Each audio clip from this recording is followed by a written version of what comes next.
बिस्मिल्लाहिर्रहमानिर्रहीम। अस्सलाम वालेकुम डियर स्टूडेंट्स, आज हम एक बहुत ही इंटरेस्टिंग टॉपिक स्टडी करेंगे और वो टॉपिक है हाइजेनबर्ग अनसर्टेनिटी प्रिंसिपल। तो चलिए स्टार्ट करते हैं।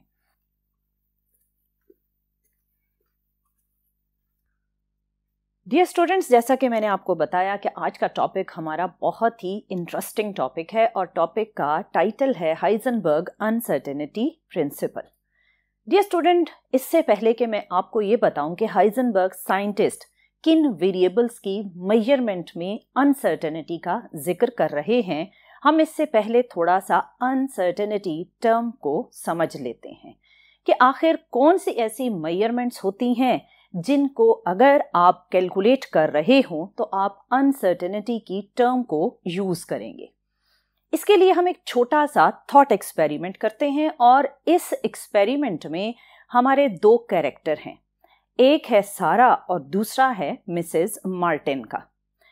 इस थॉट एक्सपेरिमेंट में सारा ने ये कैलकुलेट करना है, या आप ये कह सकते हैं कि सारा ने ये ऑब्जर्व करना है कि मिसेस मार्टिन कितने दिनों के बाद मार्केट को विजिट करती हैं, या आप ये कह लें कि सारा ने कैलकुलेट करना है frequency of Mrs Martin to visit the market. Sarah ने 1 वीक ऑब्जर्वेशन की और उसने ये ऑब्जर्व किया कि मिसेस मार्टिन संडे को मार्केट जाती हैं। क्या 1 वीक की ऑब्जर्वेशन के बाद सारा ने अगर ये कंफर्म स्टेटमेंट दी कि Mrs Martin goes to market every Sunday, तो क्या ये एक 100% एक्यूरेट स्टेटमेंट होगी? नहीं, क्योंकि ये भी तो पॉसिबल है कि नेक्स्ट संडे मिसेस मार्टिन किसी और जगह का विजिट करें। सो सारा ने अपनी ऑब्जर्वेशन को एक्यूरेट बनाने के लिए टाइम को फर्दर इंक्रीज किया। सारा ने 1 मोर वीक ऐड किया और उसने अगेन ये ऑब्जर्व किया कि मिसेस मार्टिन संडे को ही मार्केट गई। तो क्या सारा 2 वीक्स की ऑब्जर्वेशन के बाद कंफर्म स्टेटमेंट दे सकती है कि Mrs Martin frequency to visit the market is once a week? No, again क्योंकि ये जस्ट 2 वीक ऑब्जर्वेशन है। सो सारा ने पूरा 1 साल मिसेस मार्टिन को ऑब्जर्व किया। 1 साल की ऑब्जर्वेशन के बाद सारा ने कहा कि Mrs Martin every Sunday market visit करती हैं।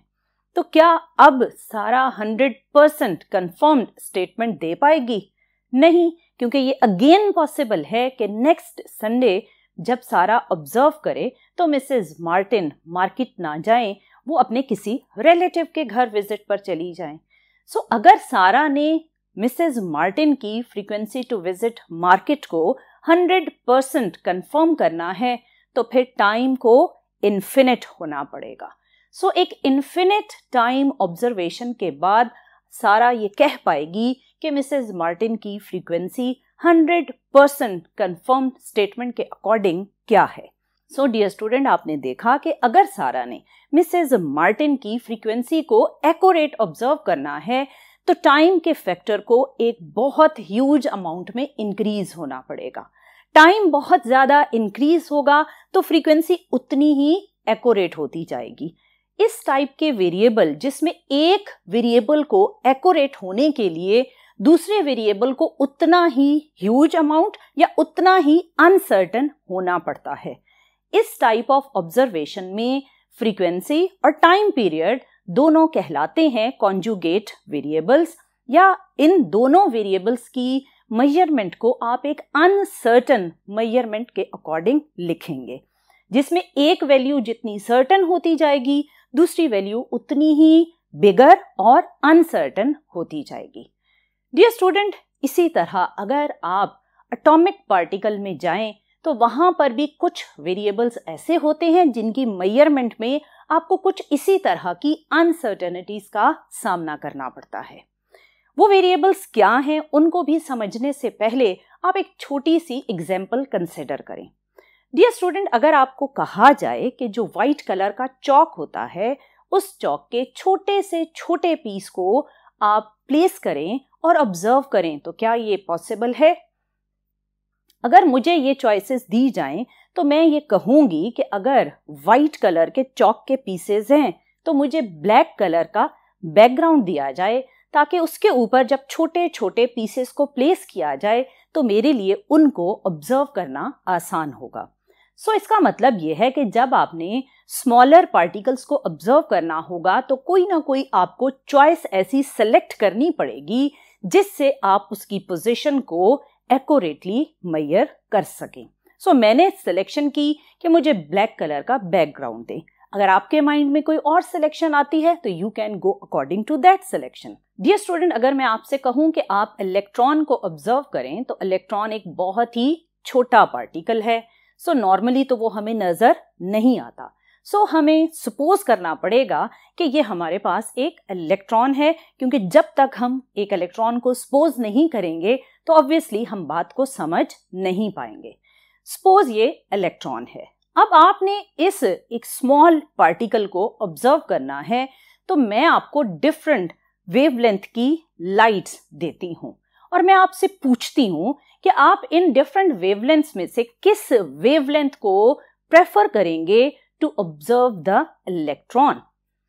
इस सिलेक्शन को आपके लिए आसान बनाने के लिए मैं आपको एक छोटी सी बात बताती हूं। आप जानते हैं कि radio waves longer wavelength carry करती हैं और इनकी वेवलेंथ अराउंड 30 सेंटीमीटर और मोर देन 30 सेंटीमीटर होती है और ये बहुत अच्छी होती हैं डिस्टेंट ऑब्जेक्ट्स यानी प्लैनेट्स वगैरह के इमेजेस को जनरेट करने के लिए।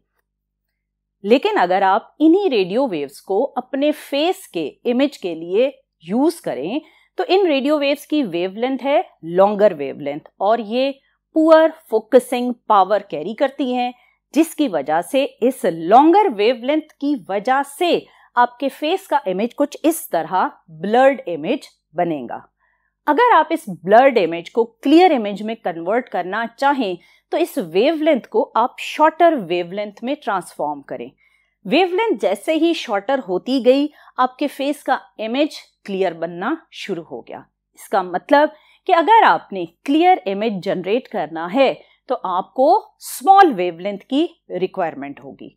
सो आई थिंक अब आपके लिए सिलेक्ट करना आसान हो गया कि अगर ये डिफरेंट वेवलेंथ्स हैं और इन वेवलेंथ्स में से किस वेवलेंथ को आप यूज करें तो इलेक्ट्रॉन, जो कि एक बहुत ही स्मॉल साइज पार्टिकल है जिसका साइज 1 माइक्रॉन्स के इक्वल होता है, अगर आपने इतने स्मॉल साइज पार्टिकल को ऑब्जर्व करना है तो आप स्मॉल साइज वेवलेंथ को प्रेफर करेंगे, ऐसी वेवलेंथ को जिसकी वैल्यू हो 1000 ऑफ अ मिलीमीटर।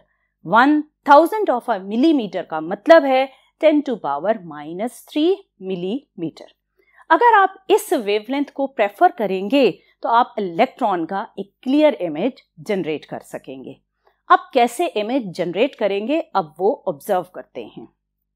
सपोज करें कि इस इलेक्ट्रॉन को आपने इस वेवलेंथ के थ्रू ऑब्जर्व करना है और इस वेवलेंथ का एक फोटोन जब आपके इस इलेक्ट्रॉन पर फॉल करेगा तो इलेक्ट्रॉन से रिफ्लेक्ट बैक होने के बाद वो इस इलेक्ट्रॉन की पोजीशन का एक क्लियर इमेज आपकी आईज पर जनरेट करेगा और आपके लिए इलेक्ट्रॉन की पोजीशन को लोकेट करना बहुत आसान हो जाएगा।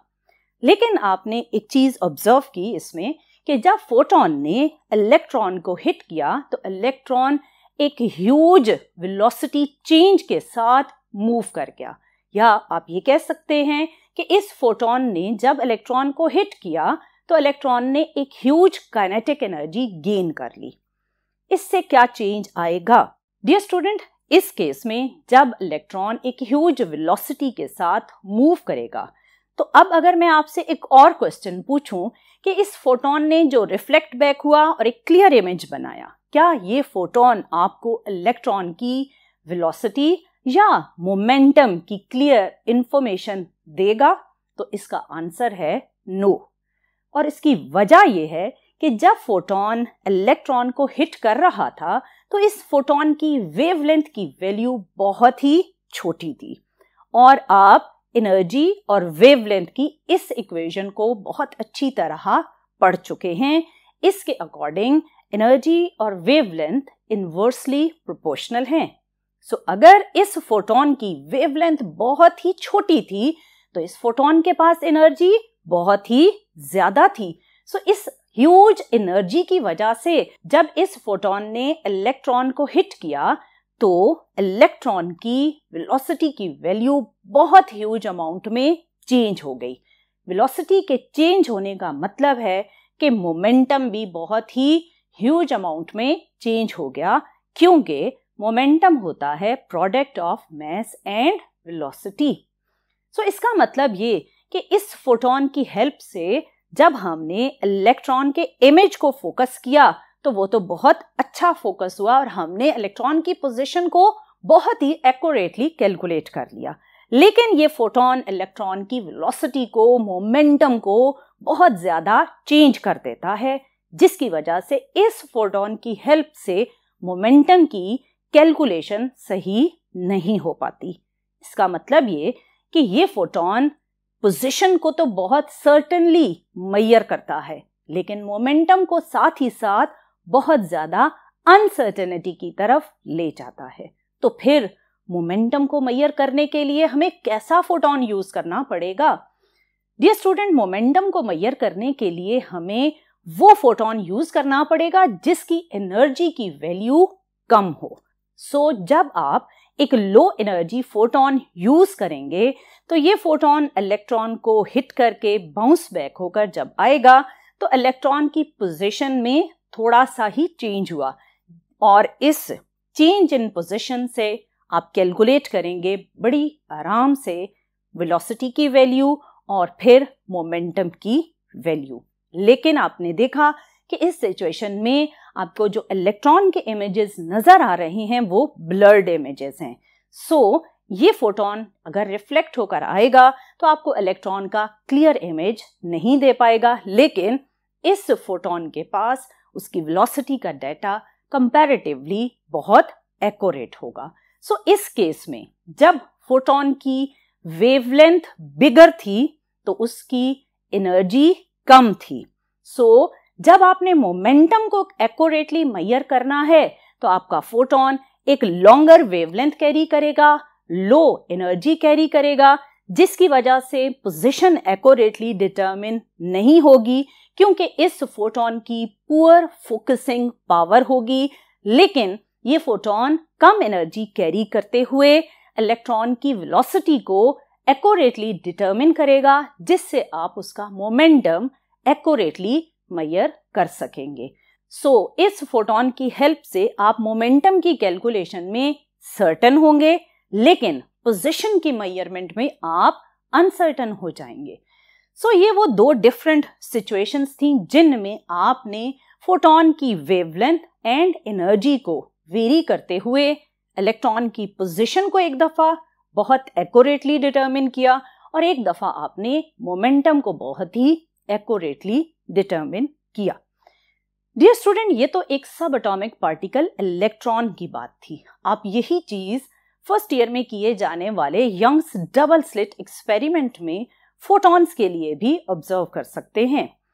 आप जानते हैं कि आपने यंग्स डबल स्लिट एक्सपेरिमेंट में लाइट को स्लिट्स में से पास किया और उनके डायफ्रैक्शन और इंटरफेरेंस से आपने डार्क और ब्राइट इमेजेस जनरेट किए।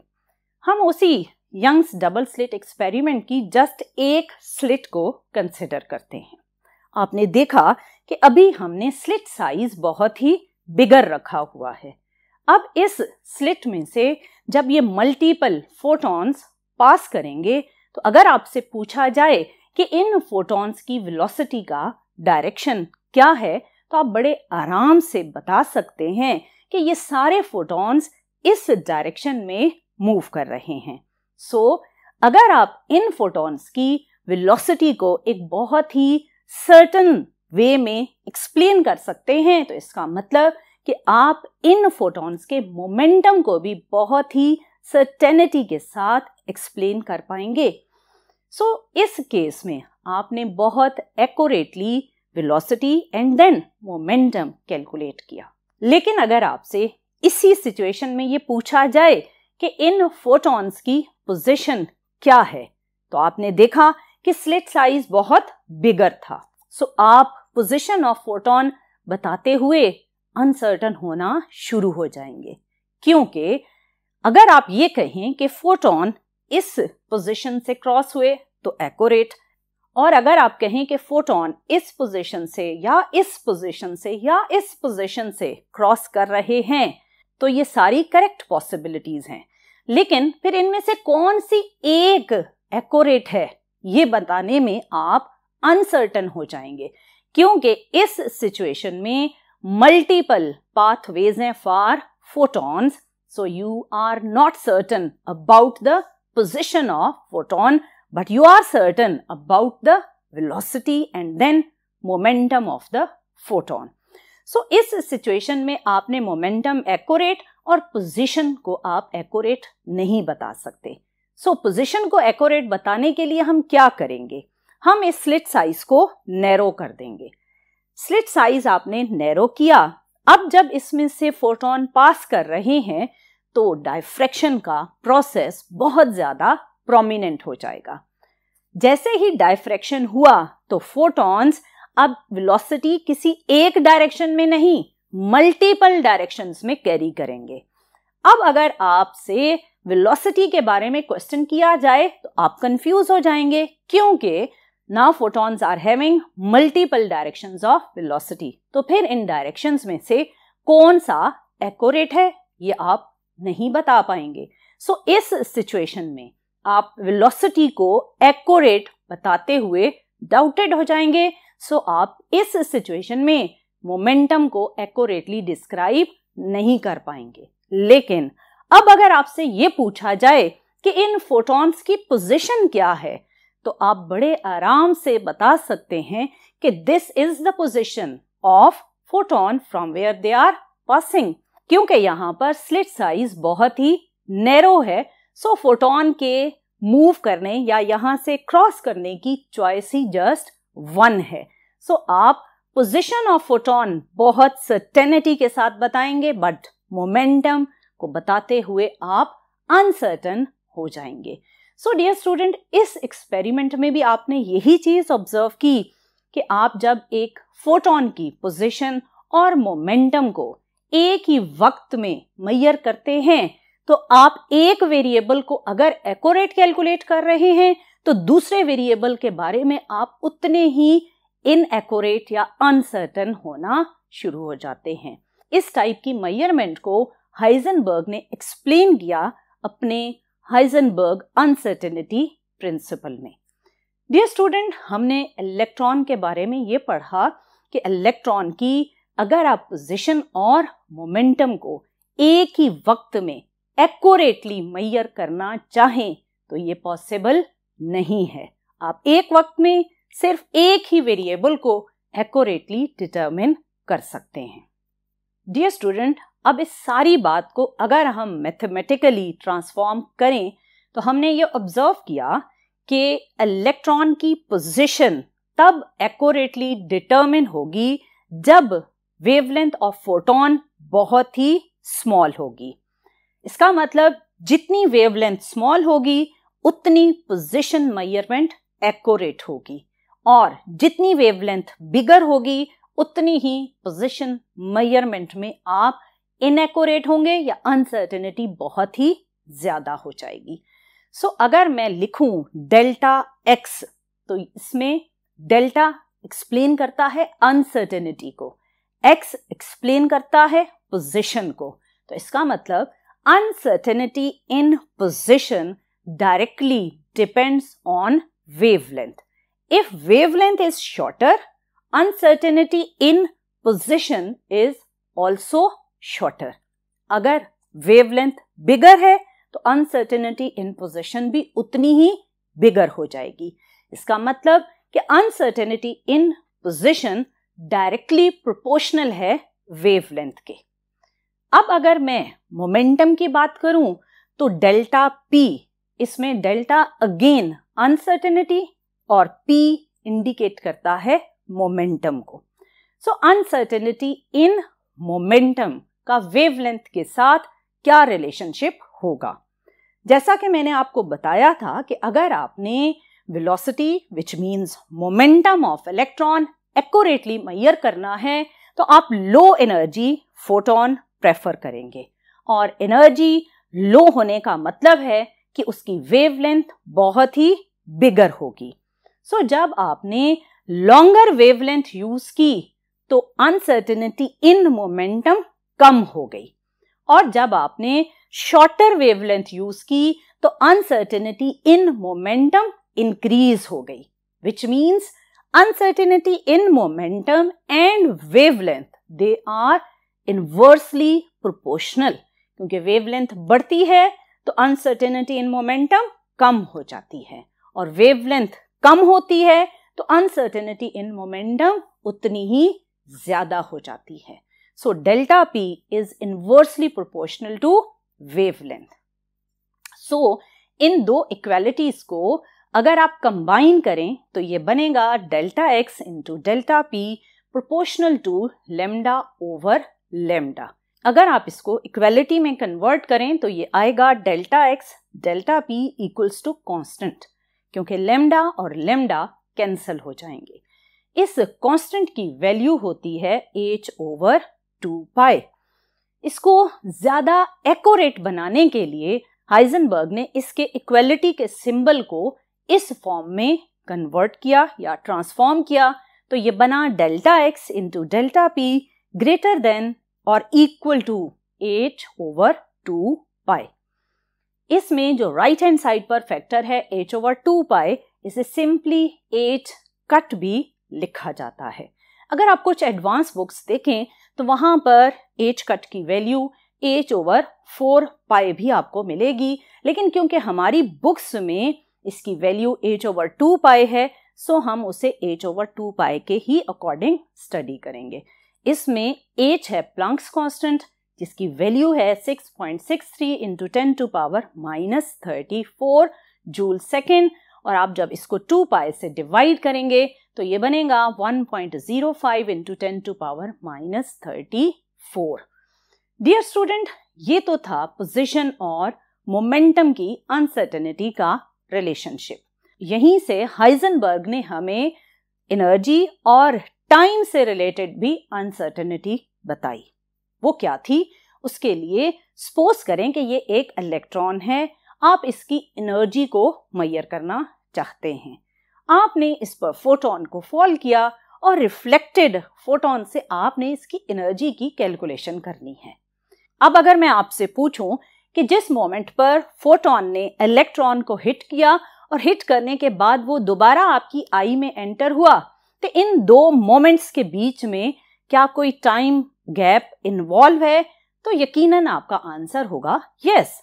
ऑल्दो इन एटॉमिक पार्टिकल्स के केसेस में ये टाइम बहुत छोटा होता है, इवन आप नैनो सेकेंड या पिको सेकेंड्स का डिफरेंस कह सकते हैं, लेकिन एटॉमिक लेवल पर ये इतना छोटा टाइम भी एक बहुत इंपॉर्टेंट रोल प्ले करता है। अब मेरा आपसे क्वेश्चन ये है कि जब फोटोन इलेक्ट्रॉन को हिट करने के बाद आपकी आईज में पहुंचा, तो इस थोड़े से टाइम गैप की वजह से क्या ये पॉसिबल है कि फोटोन हमें जो एनर्जी इंफॉर्मेशन अबाउट इलेक्ट्रॉन देगा वो एक्यूरेट होगी? क्योंकि ये भी तो पॉसिबल है कि इस छोटे से टाइम इंटरवल में उस इलेक्ट्रॉन ने अपनी एनर्जी को बहुत ह्यूज अमाउंट में चेंज कर लिया हो। ये बात बिल्कुल कुछ इसी तरह है जैसे पुराने वक्तों में खत लिखा जाता था, और खत जब लिखा गया तो सपोज करें आपको जिसने खत लिखा उसने उस खत में लिखा कि वो बिल्कुल ठीक है, हेल्दी है, फिट है, लेकिन जब आपको वो खत रिसीव हुआ तो बीच में 1 वीक का टाइम इन्वॉल्व था, और उस 1 वीक के टाइम ड्यूरेशन में ये पॉसिबल है कि वो शख्स जो खत में अपने आप को हेल्दी लिख रहा है वो बीमार हो गया हो, या ये भी पॉसिबल है कि किसी रोड एक्सीडेंट में उसकी डेथ भी हो जाए। आप खत पढ़ रहे हो कि वो बिल्कुल ठीक है, लेकिन ड्यूरिंग दैट टाइम उसकी सेहत खराब भी हो सकती है।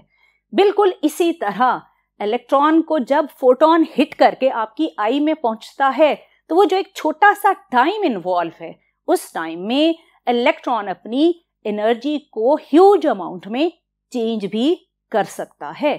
इसका मतलब ये हुआ कि जब आप एनर्जी के बारे में सर्टेन होने की कोशिश करते हैं तो टाइम का फैक्टर उस एनर्जी वैल्यू को अनसर्टेन बनाता है। यहां से हाइजेनबर्ग ने एनर्जी टाइम अनसर्टेनिटी की ये वाली इक्वेलिटी डिराइव की, जो कि है delta E into delta T. जो टी है वो टाइम को इंडिकेट करता है, दैट इज ग्रेटर देन और इक्वल टू h ओवर 2 पाई। ये इक्वेशन आई कहाँ से? ये बेसिकली उसी पोजीशन और मोमेंटम वाली ही इक्वेशन से डिराइव की गई। कैसे डिराइव की गई उसके छोटे से स्टेप्स हैं, वो मैं आपको समझा देती हूँ। आपने पहले पढ़ा uncertainty in position and momentum relationship, जो कि ये था।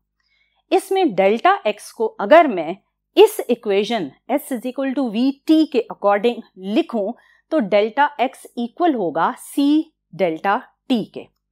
और अगर मैं इसमें मौजूद डेल्टा p को मोमेंटम की इक्वेशन के अकॉर्डिंग लिखूं, जो कि है p is equal to mass into velocity, तो ये बनेगा delta p equals to delta m और c।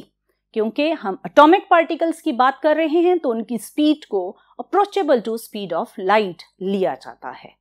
अब इस इक्वालिटी में अगर आप वेरिएबल्स पर गौर करें तो आपको इसमें डेल्टा m c स्क्वायर का फैक्टर नजर आएगा।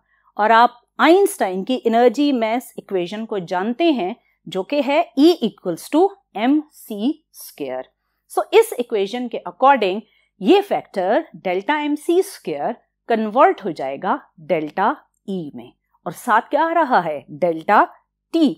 सो आपने देखा कि किस तरह डेल्टा x डेल्टा p से मूव करते हुए आप पहुंच गए डेल्टा E डेल्टा t के इक्वल, और ये प्रोडक्ट ग्रेटर देन और इक्वल टू हो जाएगा h ओवर 2 पाई के। डियर स्टूडेंट, इस तरह हाइजेनबर्ग ने एटॉमिक पार्टिकल में दो वेरिएबल्स को एक ही वक्त में मेजर करते हुए अनसर्टेनिटी को समझाया कि जब आप एटॉमिक पार्टिकल की मेजरमेंट्स कर रहे होते हैं तो आप एक वक्त में एक ही वेरिएबल को एक्यूरेटली डिटरमिन कर सकते हैं।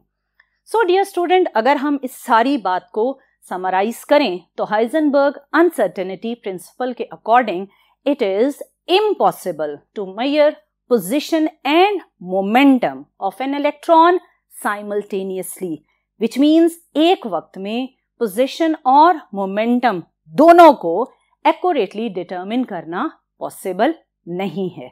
यहीं से हाइजेनबर्ग ने वेव पार्टिकल बिहेवियर के बारे में भी एक बात बताई कि अगर आप किसी एक्सपेरिमेंट में लाइट की वेव नेचर को ऑब्जर्व कर रहे हैं तो ये पॉसिबल नहीं कि उसी सेम टाइम पर आप उसकी पार्टिकल नेचर को भी ऑब्जर्व करें, या अगर आप किसी एक्सपेरिमेंट में लाइट के पार्टिकल नेचर को ऑब्जर्व कर रहे हैं तो वहां उसका वेव बिहेवियर आप फिर ऑब्जर्व नहीं कर पाएंगे। So it is not possible to observe wave and particle behaviour of light in one experiment. और इसको कहा जाता है कि वेव और पार्टिकल बिहेवियर एक क्वाइन थ्योरी की तरह है, जिसमें आप क्वाइन की एक वक्त में एक ही साइड को देख सकते हैं। ये पॉसिबल नहीं कि आप एक ही वक्त में क्वाइन की दोनों साइड्स को देख पाएं। जिस तरह क्वाइन की दोनों साइड्स को आप एक वक्त में नहीं देख सकते, इसी तरह लाइट की वेव या पार्टिकल नेचर को आप किसी एक सिंगल एक्सपेरिमेंट में ऑब्जर्व नहीं कर सकते। सो डियर स्टूडेंट, ये था हाइजेनबर्ग अनसर्टेनिटी प्रिंसिपल, जिसमें आपने डिफरेंट वेज में डिफरेंट एग्जाम्पल्स के थ्रू ऑब्जर्व किया कि किस तरह आप एटॉमिक पार्टिकल की मेजरमेंट करते हुए अगर एक वेरिएबल के बारे में सर्टन है तो उतने ही आप दूसरे वेरिएबल के लिए अनसर्टन हो जाते हैं। So dear student, this was all about Heisenberg uncertainty principle. इंशाल्लाह आने वाले लेक्चर में मजीद टॉपिक्स को डिस्कस करेंगे, बट टिल देन अल्लाह हाफिज।